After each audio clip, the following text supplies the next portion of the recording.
নমস্কার বন্ধুরা, সুদীপার রকমারি চ্যানেলে আপনাদের সবাইকে স্বাগত। আজ আমি আবার চলে এসেছি নতুন একটি ভিডিও নিয়ে।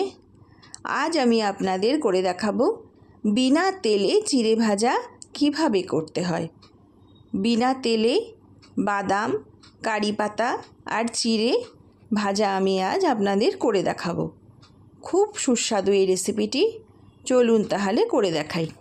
এটা বানানোর জন্য আমি নিয়েছি 1 কেজি চিড়ে। আমি আর নিয়েছি 100 কাজু বাদাম। আমি মাইক্রোওভেনে ড্রাই রোস্ট করে খোসা ছাড়িয়ে নিয়েছি, আপনারা ইচ্ছে করলে কড়াইতেও করতে পারেন।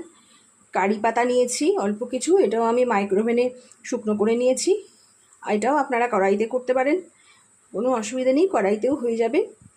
আর নিয়েছি 1 চামচ, বড় চামচের 1 চামচ আমচুর পাউডার, 1 চামচ চাট মশলা, 1 চামচ ছোটো চামচের 1 চামচ গোলমরিচের গুঁড়ো, আর 2 চামচ নিয়েছি বিট লবণ। বিট লবণটা বড় চামচে 2 চামচ নিয়েছি, আপনারা আপনাদের চিড়ের পরিমাণ অনুযায়ী বিট লবণটা নেবেন। একটা শুকনো লঙ্কা নিয়েছি। আমি এবার গ্যাস জ্বালিয়ে কড়াই বসিয়ে নিয়েছি। এবার আমি এর মধ্যে দিয়ে দেব প্রথমে চিড়েটা আমি এবার দিয়ে দেব।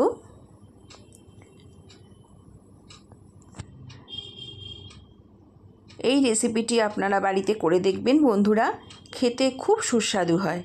বিনা তেলে সম্পূর্ণ রেসিপিটি খুব সুস্বাদু খেতে। আমার চিড়ে দেওয়া হয়ে গেছে। এবার আমি সমানে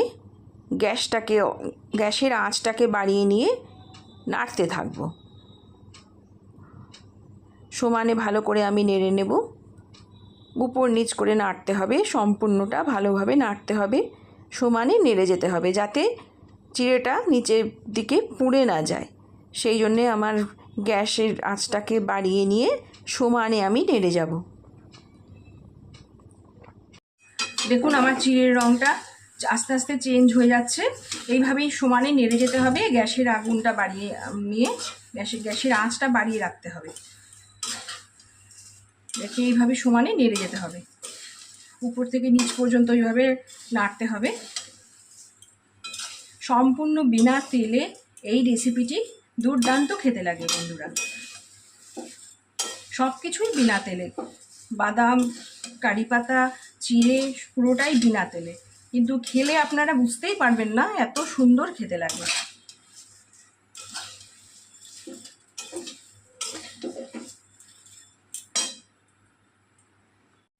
দেখুন আমার চিড়ের রং আস্তে আস্তে চেঞ্জ হয়ে যাচ্ছে, সমানে নেড়ে যাচ্ছি।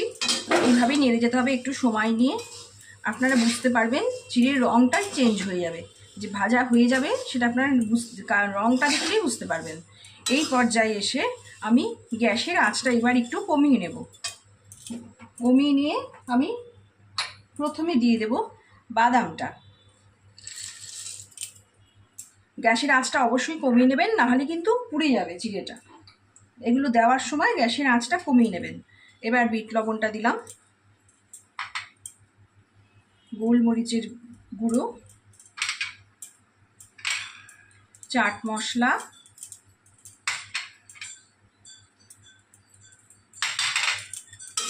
আমচুর পাউডার সব দিয়ে দিলাম। এগুলো দিয়ে এবার আমি মিশিয়ে নিচ্ছি। এইভাবে মিশিয়ে নিতে হবে।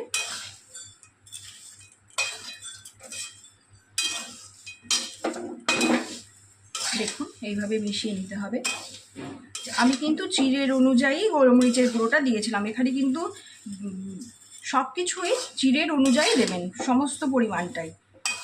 আপনাদের চিড়েটার পরিমাণ যতখানি থাকবে ওই মশলাগুলো সেভাবে দেবেন। বিট লবণটাও সেভাবেই দিয়েছি। বিট লবণটা কিন্তু এখানে একটু বেশি লাগবে চিড়ে অনুযায়ী। বিট লবণটা যদি একটু বেশি হয়, মানে নুনের আন্দাজটা যদি ঠিক থাকে, তবেই এটা খেতে বেশি ভালো লাগে। সম্পূর্ণ তেল ছাড়া এই রেসিপিটি আপনারা বাড়িতে একবার করে দেখবেন, খুব ভালো লাগে খেতে। দেখুন আমার চিড়ের রঙটা আস্তে আস্তে কিন্তু চেঞ্জ হয়ে যাচ্ছে।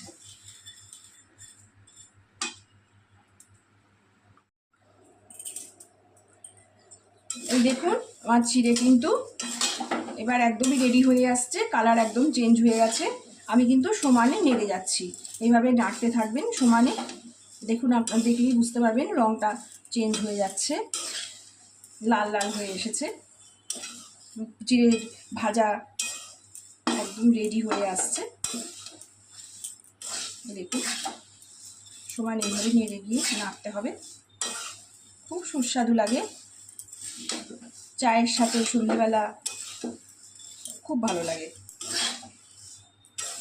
খেয়ে দেখবেন বন্ধুরা, খুব ভালো লাগে।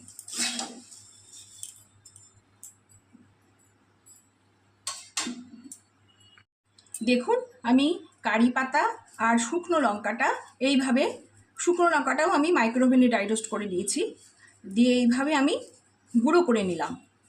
আমি কিন্তু চিড়ের গ্যাস বন্ধ করে দিয়েছি। এই পর্যায়ে এখন আমি এইটা দিয়ে দেবো এর মধ্যে। এটা দিয়ে এবার সব ভালোভাবে নাড়িয়ে নেব, মিশিয়ে নেব।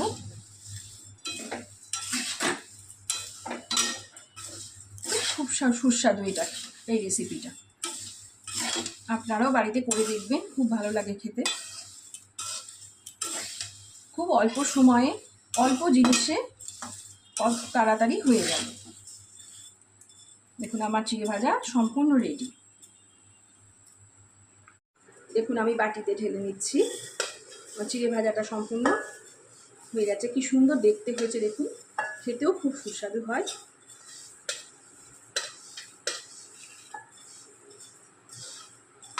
নামিয়ে নিলাম আমি।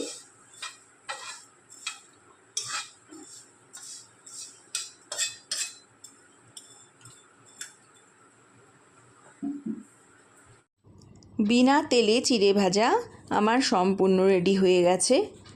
এই রেসিপিটি খুবই কম সময়ে হয়ে যায়, আর যেহেতু বিনা তেলে, সেই জন্য এটা তো স্বাস্থ্যকর বটেই। আপনারাও বাড়িতে করে দেখবেন, খেতে খুব দারুণ লাগে। এতক্ষণ আমার সঙ্গে যেসব বন্ধুরা ধৈর্য ধরে রয়েছেন, তাদের জানাই অসংখ্য অসংখ্য ধন্যবাদ। ভালো থাকবেন সবাই।